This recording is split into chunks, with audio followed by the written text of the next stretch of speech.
Hello, it's Collette from the Sacred Rose Temple, and I'm here to give you this week's energy reports.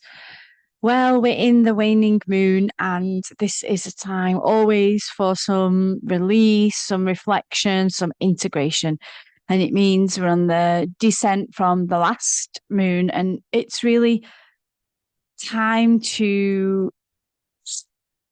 get into some truths. I think that's the key message for this week is sit with the truths that are being revealed to you and allow the space for what's falling away. There is really truly quite a lot of energy that has been confusing to us. I call it the trickster energy. It's an archetype that we call the trickster. Usually denotes somebody or something that isn't what they appear. And I've been wrangling with that for some time, to be honest.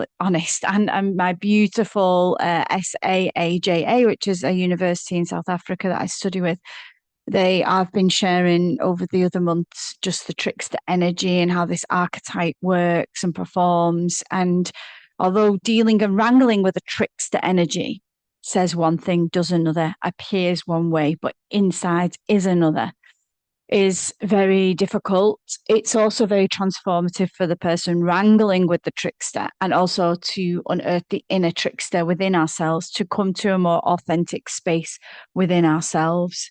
So, although we have had some confusion in the past, and I want you to think about what has been confusion, what has been unclear, then know that because Jupiter squares Neptune, that we're getting some big clarity. Clearness drops into our psyche. We understand the illusions that we have seen. The trickster is great at holding up an illusion or holding an illusion within their field, but that can only work if you have the equal illusionary field. And so you get caught up with the illusion because of some deep wounding or some hurtful place or some shadow part of you that basically wants to be seen and illuminated.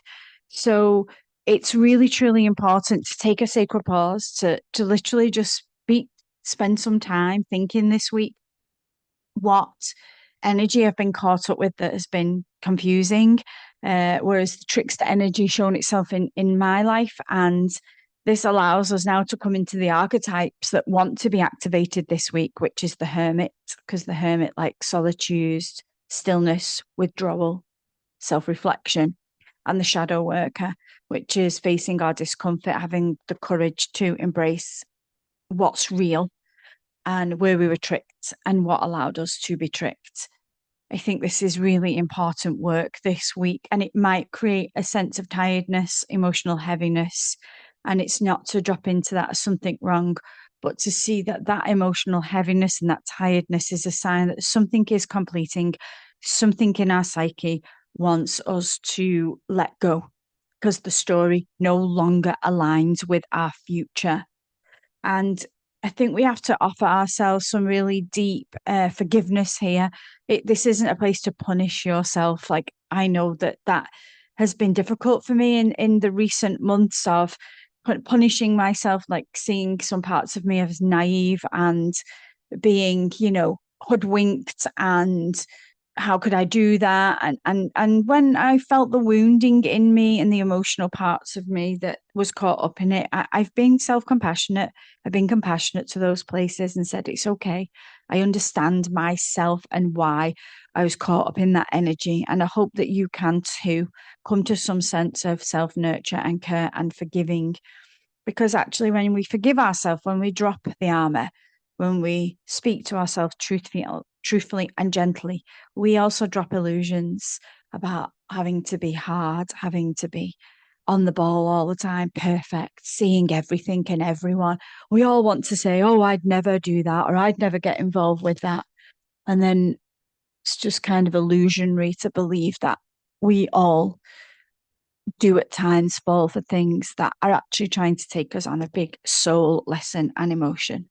So go there, go into your emotions, go into the forgiveness, and think about this as a not a manifestation week, but a week that is in honor of yourself. What is wishing to be released? Silence will take us deeper in to ourselves. that might bring up emotions such as grief and release, and really focusing on the exhale this week. What wants to be exhaled, what wants to go.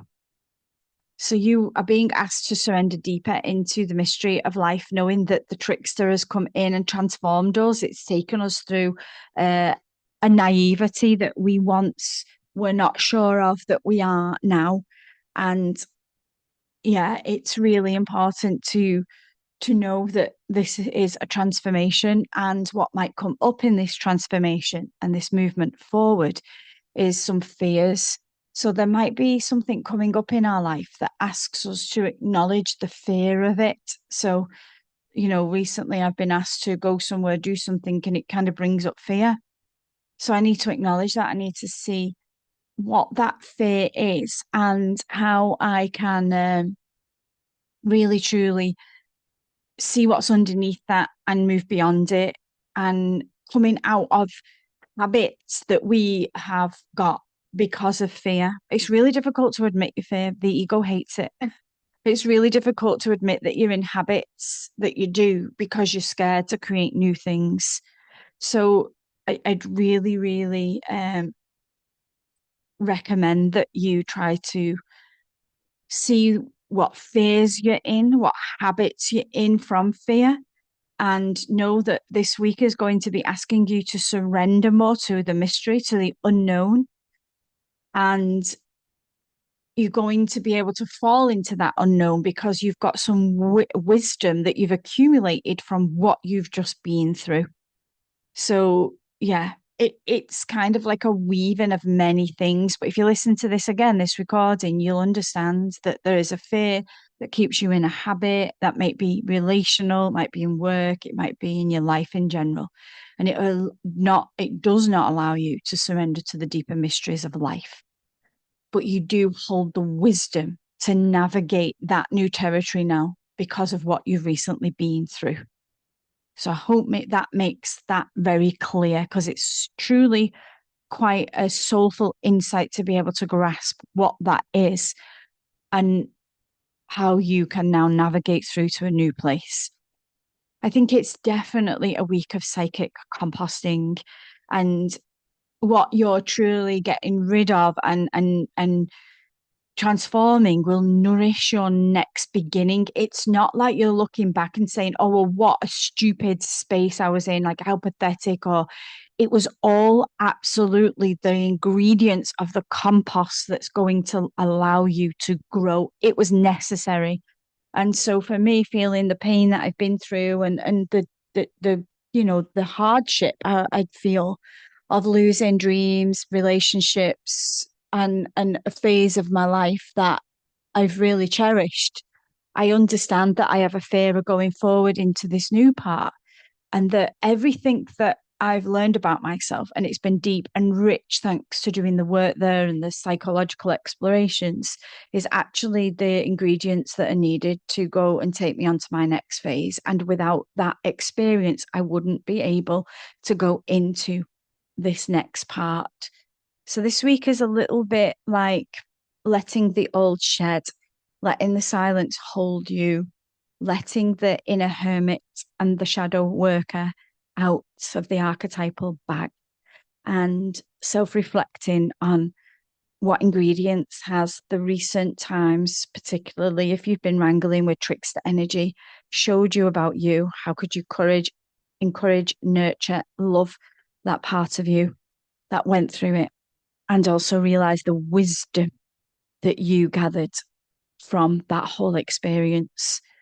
So gather it in your little spiritual toolbox and know that you're moving forward with profound wisdom and a whole new understanding about life that will lead you into the next part. But the next part's not clear because it's a mystery, but it's not confusion because clarity is coming. Big one, isn't it? But it's concise. If you work with this, I think by the end of next week, there'll be a drive forward. That's the next week's energy. I'm already feeling it. We're teetering this week, and this energy that I've shared next week's going to be propel forward. It's like we're sitting on the cusp of something. And if you do the work this week, the cusp next week will be more transformative. And I really truly feel some soul fulfillment is on its way in for many of us. Hooray at long last. So I'm leaving that this recording here. I think that's plenty to work with. And you're probably going to need to listen to this a couple of times to let that sink in and radicalize your psyche in order for what's coming next. But I'm honestly sending you such deep prosperity and joy and love for what's coming for you. You are a spiritual warrior, you've been through much, and that always leads us into the next. Keep being too much, keep leading with your heart, keep feeling, keep exploring, keep going into those fears. And we are rewarded more than we'll ever know. So take care and bye for now.